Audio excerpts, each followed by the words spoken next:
The Courtroom Standoff, A Call from the White House.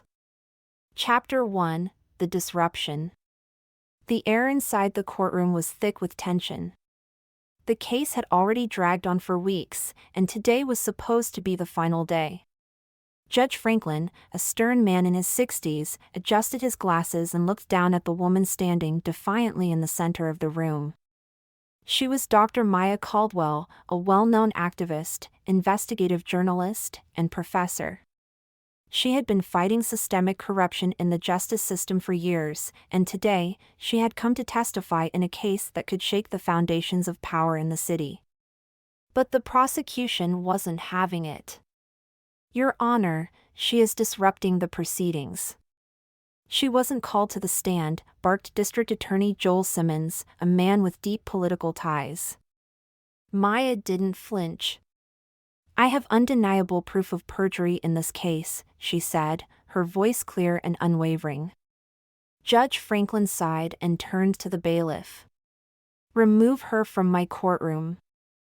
The bailiff hesitated. He wasn't sure if putting hands on a prominent black woman in front of cameras was the best move.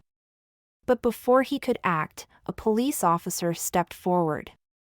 Officer Daniel Hayes was one of the most respected men in the department, known for playing by the book. He had no interest in politics, only in doing his job. And right now, his job was to remove Maya Caldwell. Chapter 2, The Confrontation. Hayes approached Maya, lowering his voice. "Ma'am, let's not make this difficult. Please step outside." Maya squared her shoulders. "Officer, if you put a hand on me, you'll regret it." A murmur spread through the courtroom. Spectators and reporters whispered to one another. Cameras flashed. The judge was growing impatient. "Officer, do your job." Hayes hesitated, sensing that this wasn't a simple case of courtroom disruption. But orders were orders. He reached for Maya's arm. And then his radio crackled to life. "Dispatch to Officer Hayes, priority call. Immediate hold on all actions regarding Dr. Maya Caldwell. Stand down." Hayes frowned. This was unusual. Who could override a judge's order like that? Then, his phone buzzed. It was the police chief himself. "Officer, do not remove Dr. Caldwell," the chief's voice was urgent. "You're about to get another call. Whatever happens next, follow instructions exactly." Hayes looked at Maya, who remained eerily calm, as if she had been expecting this. Then the courtroom doors burst open. A man in a dark suit rushed in, whispering something to the judge. Franklin's face went pale. Then Hayes' phone rang again. And on the screen, the caller ID read, "White House." Chapter 3, The Call That Changed Everything. A chill ran down Hayes' spine. He answered. "Officer Hayes, this is President Connolly." Dead silence in the courtroom. Even the judge seemed frozen. "I need you to listen carefully," the president continued. "Dr. Maya Caldwell is not to be touched. She is under federal protection as of this moment. You are to ensure her safety until my team arrives."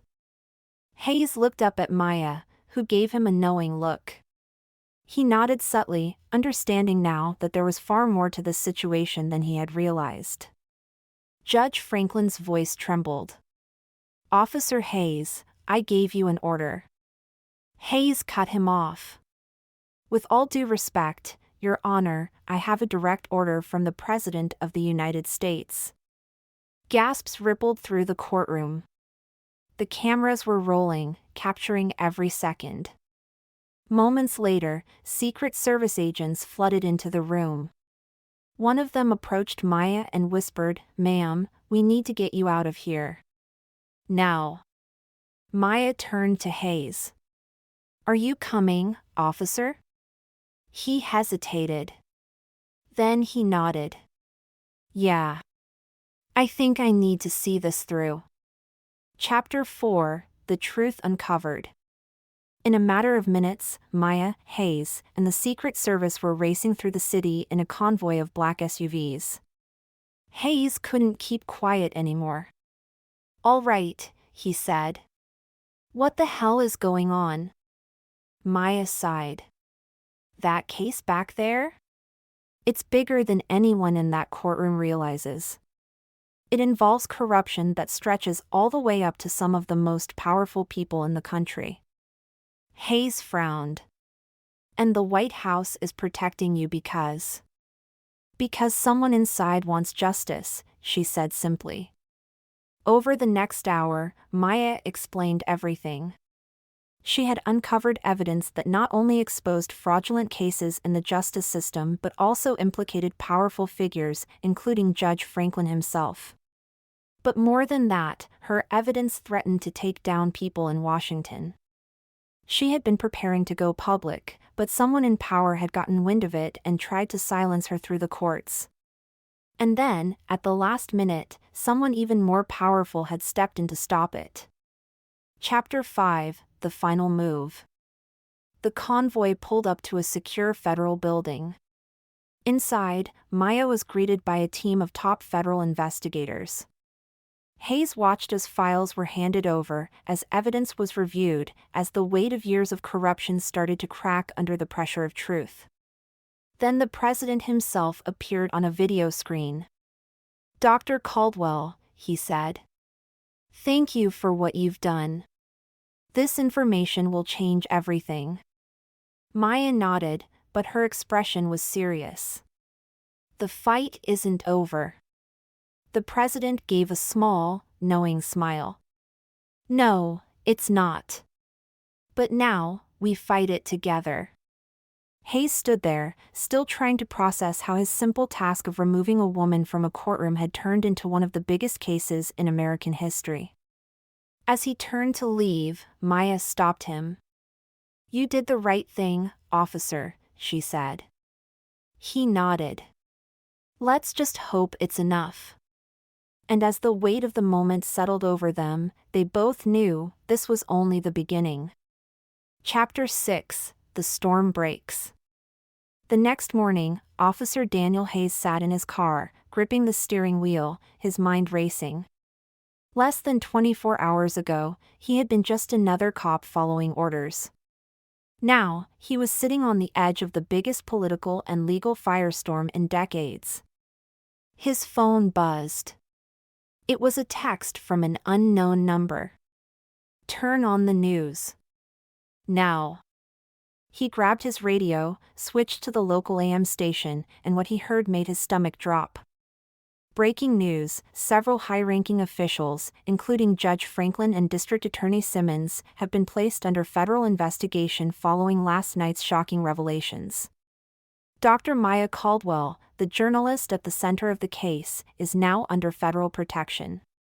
Meanwhile, sources say that a faction within the government is working against her, attempting to discredit her findings. More details as this story develops. Hayes exhaled sharply. It had begun. Chapter 7, The Hunt Begins. Across the city, Maya Caldwell was sitting in a secure location with a team of federal investigators. Files were spread across the table, pages filled with bank records, testimonies, wiretaps, evidence of a decades-long corruption scheme that stretched into law enforcement, the judiciary, and even members of Congress. But she wasn't naive. She knew that exposing the truth was only half the battle. The people she was fighting wouldn't go down quietly. A federal agent placed a folder in front of her. "This just came in," he said. "Our sources say there's a team out there looking for you. Not just reporters. People who want to make sure you never testify." Maya nodded. She had expected this. "Then we don't have much time," she said. Chapter 8, The Setup. Meanwhile, Officer Hayes was sitting in a diner, sipping coffee, when a man in a dark suit slid into the booth across from him. You've put yourself in a dangerous position, officer, the man said. His voice was calm, but there was an underlying edge to it. Hayes narrowed his eyes. Who the hell are you? The man ignored the question. You had your orders. You were supposed to remove her from that courtroom. Do you have any idea what you've done? Hayes clenched his jaw. Yeah. I did my job the right way. The man smirked. You think this is about right and wrong? This is about power. And you just picked a side. I hope you're ready for what comes next. With that, the man slid a piece of paper across the table and stood up. Think about it, he said before walking out. Hayes looked down. It was an address. No name, no explanation. Just an address in a part of the city he knew well, a place where people disappeared. Chapter 9, The Trap. That night, Maya and the federal agents were finalizing their plan. A press conference was scheduled for the next morning. They were going public. But Hayes couldn't shake the feeling that something was off. That address. It was a warning. Or maybe a setup. Either way, he had to check it out. Against his better judgment, he drove across the city, arriving at an abandoned warehouse. The moment he stepped inside, he knew he had made a mistake. A click. The sound of a gun being cocked. He turned slowly, hands raised. 4 men stood in the shadows. Officer Hayes, one of them sneered. You should have just done your job. Chapter 10, The Rescue. At that exact moment, Maya's phone rang. It was an unknown number, but she answered anyway. Dr. Caldwell, a voice whispered. It's Hayes. I think I screwed up. Maya's blood ran cold. Where are you? But before he could answer, the line went dead. Maya didn't hesitate. She turned to the Secret Service agent standing nearby. We have to move. Now. Within minutes, a team was on the road, heading straight for the warehouse. Inside, Hayes was tied to a chair, blood trickling from his lip. The men around him weren't street thugs. They were professionals. Government? Mercenaries? He couldn't tell. We could have worked this out, officer, one of them said. But now, you're a loose end. Hayes braced himself. Then, a deafening crash. The warehouse doors burst open. Flashbangs detonated. Gunfire erupted. In the chaos, Hayes felt the ropes around his wrists loosen. He turned, saw a familiar face, Maya. Come on, she shouted. Together, they ran through the chaos, ducking bullets, until they reached the exit. The Secret Service agents covered them as they dove into a waiting SUV. As the car sped away, Maya looked at Hayes. Are you all right? He nodded, still catching his breath. I think I just made my choice. She smiled. Good. Because we're not done yet. Chapter 11, The Final Blow. By morning, the world was watching. The press conference was live. Maya stood in front of a sea of cameras. I have spent years uncovering the truth, she said. And now, you will see what they didn't want you to see. Screens lit up behind her, displaying documents, video footage, leaked audio recordings. Names. Faces. Proof. The corruption wasn't just local. It reached Washington. The FBI had already begun making arrests. Some of the most powerful people in the country were about to fall. And standing behind her, silent but resolute, was Officer Hayes. He had started this as just another cop following orders. Now, he was part of history. Epilogue: The Fallout. Days later, Hayes sat in his apartment, still processing everything. Then, a knock on his door. He opened it to find Maya standing there. "There's something you should know," she said, handing him a file. Hayes opened it, eyes widening. "This isn't over," Maya said. "We only exposed part of it. The real fight is just beginning." Hayes exhaled and looked at her. "Then let's finish it." And with that, they stepped back into the storm. Chapter 12: The Shadow War. The days that followed were chaotic. Arrests were made. News outlets ran non-stop coverage of the corruption scandal. The public was in an uproar. Protests erupted in major cities, demanding deeper investigations. But Maya and Hayes both knew the truth: this wasn't the end. It was just the beginning. Behind the scenes, powerful forces were regrouping. The people they had exposed weren't just criminals. They were part of a network, one that had thrived in the shadows for decades. And now that network was coming for them. Chapter 13: The Offer. Hayes was sitting in a government-safe house, staring at his reflection in the bathroom mirror. His lip was still swollen from the beating he had taken at the warehouse. His body ached, but his mind was sharper than ever. Then his burner phone buzzed. Unknown number. He hesitated, then answered. "Officer Hayes," the voice was familiar. Smooth. Dangerous. It was the same man who had met him in the diner. "You've made quite a mess," the voice continued. "But it's not too late to walk away." Hayes clenched his jaw. "Not interested." A low chuckle. "That's what I thought you'd say. But listen carefully. There are things in motion that you can't stop. Bigger than you. Bigger than Caldwell. If you don't step aside, you'll be buried with the rest of them." The call disconnected. Hayes sat there for a long moment, breathing heavily. Then he grabbed his gun. If they wanted a war, they were going to get one.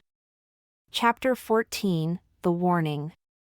Meanwhile, Maya was meeting with her most trusted source, a retired intelligence officer named Richard Kane. "I need to know how deep this goes," she said. Kane sighed, rubbing his temples.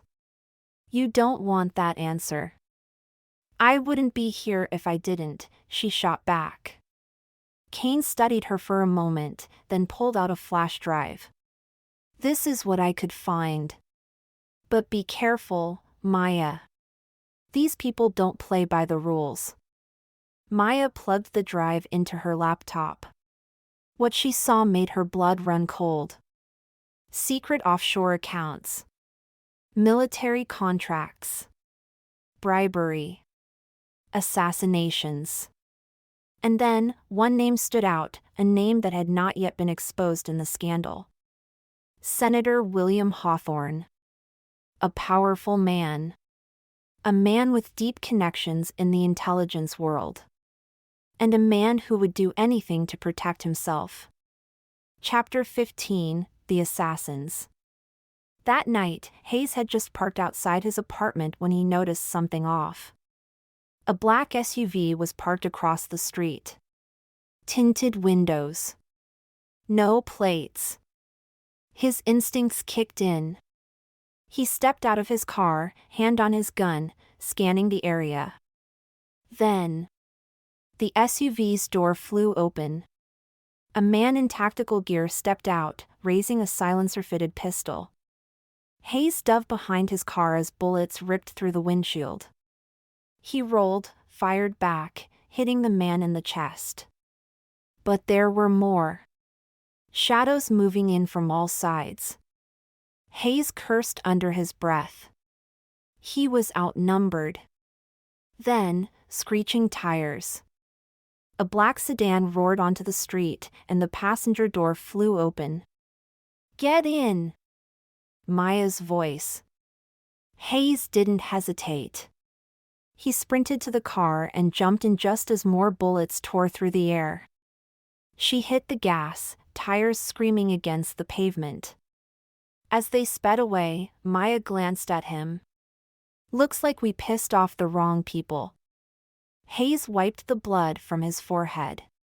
"Yeah. But now we know we're close." Chapter 16, The Plan. By morning, they were in a new safe house, meeting with Kane. "We don't have much time," Kane said. "Hawthorne is moving fast. He knows you're onto him." Maya pulled up the files on her laptop. "We need to hit him before he buries the evidence." Hayes leaned forward. "How?" Kane exhaled. "There's a classified meeting happening tomorrow night. High-level operatives. Black-budget programs. If you can get inside, you'll find everything you need." Hayes shook his head. "That's a suicide mission." Maya smirked. "Then we better not get caught." Chapter 17, The Break-In. The next night, under the cover of darkness, they infiltrated the meeting, a private estate guarded like a military base. Maya hacked into the security system while Hayes took out guards one by one. Inside, powerful men were discussing plans, how to control the scandal, how to silence remaining threats. Then, Senator Hawthorne spoke. "We should have killed Caldwell when we had the chance." Maya's breath caught in her throat. Hayes raised his phone, recording everything. Then, alarm klaxons blared. They'd been spotted. Hayes grabbed Maya's hand. "Time to go." Gunfire erupted as they ran through the halls, dodging bullets, crashing through windows. They barely made it out alive. Chapter 18, The Final Exposure. The next morning, the recording was leaked. The world heard the truth. Hawthorne tried to deny it, but the evidence was overwhelming. His allies abandoned him. Arrests were made. The corruption network collapsed. And just like that, the war was over. Or so they thought. Epilogue, The Next Battle. Weeks later, Hayes met Maya at a quiet cafe. "You really think this is done?" he asked. Maya slid a new file across the table. "Not even close," she said. He opened it, more names, more secrets, more danger. Hayes exhaled. "Guess we're not retiring anytime soon." Maya grinned. "Nope." "Ready for the next fight?" Hayes smirked. "Let's finish what we started." And with that, they walked out, stepping back into the war. Because the truth never stays buried for long. Chapter 19, The Next Target. The world had barely caught its breath from the last scandal when Maya and Hayes found themselves staring at something even bigger. The file Maya had handed him at the cafe was filled with names, judges, CEOs, intelligence officers. But one name stood out, Gideon Mercer. Mercer was a ghost. No public records. No photos. No interviews. But he was the man behind the curtain, the one pulling strings even above Senator Hawthorne. If Hawthorne had been powerful, Mercer was something else entirely, untouchable. Maya leaned back in her chair, watching Hayes absorb the information. "Ever heard of him?" she asked. Hayes nodded grimly. "Yeah. We used to call him the architect. He doesn't just control people, he builds entire systems of control. If he's on that list, then we didn't expose the network. We only cut off one head of the Hydra." Maya smirked. "Then let's go hunting." Chapter 20, the assassin's message. That night, they were moving to a new safe house when they found the message. As Hayes pulled up to the location, a small apartment on the outskirts of DC, he saw something that made his blood go cold. The front door was open. The security system had been bypassed. Inside, the apartment was empty except for a single object on the kitchen table. A black chess piece. The king. Maya picked it up, her fingers tightening around it. What the hell does this mean? Hayes exhaled sharply. It means Mercer knows we're coming. And he's waiting for us. Then they noticed the note underneath the chess piece. It was written in elegant, old-fashioned script. You should have walked away. Now, you will both be removed from the board. Maya's eyes narrowed. Looks like he just made this personal. Chapter 21, The Hacker. If they were going after Gideon Mercer, they needed help. Someone who could dig through the layers of secrecy that protected him. That's how they ended up in a dimly lit basement in Brooklyn, sitting across from a scrawny kid with blue hair and 3 monitors stacked in front of him. His name was Vance, one of the best hackers in the world. You want me to break into Mercer's systems? Vance scoffed, taking a sip of his energy drink. That's like trying to rob Fort Knox with a screwdriver. Maya tossed a USB drive onto his desk. These are some backdoors we found in the files we leaked. They might help. Vance plugged it in, scanning the data. His cocky smirk slowly faded. Then he turned to them, serious for the first time. You guys have no idea what you've stumbled into. Maya crossed her arms. Then explain it to us. Vance exhaled. Mercer isn't just some shadowy billionaire. He's got connections in military intelligence, cybersecurity, private black ops. The government doesn't control him, he controls the government. Hayes frowned. So how do we take him down? Vance hesitated. You don't. You run. Maya shook her head. Not an option. Vance sighed. Okay. There's one way. Mercer has a private AI system. It runs his operations, his communications, his entire network. If we can get inside, we can rip it all down. Hayes raised an eyebrow. And how do we do that? Vance grinned. We steal it from under his nose. Chapter 22, The Heist. The plan was insane. Mercer's AI system, codenamed Overwatch, was stored on an offline server inside a heavily guarded compound in the Rocky Mountains. To get to it, they had to infiltrate a private fortress, dodge a small army of security, and extract the data before Mercer even knew they were there. Easy, right? The night of the heist, Maya, Hayes, and Vance approached the compound under the cover of darkness. Vance tapped into the security cameras. All right, I've looped the feeds for about 6 minutes. After that, you're on your own. Hayes adjusted his silencer. Then let's make this quick. They moved in fast, taking out guards with precision. Maya picked a high-security lock, and within minutes, they were inside the heart of Mercer's operation. Rows of servers hummed in the dimly lit room. At the center of it all was Overwatch. Vance plugged in his device. All right, just a few minutes and I'll have everything. Then, the alarms blared. Maya spun around. What the hell? Vance cursed. Someone's in the system. They knew we were coming. The door slammed shut, locking them inside.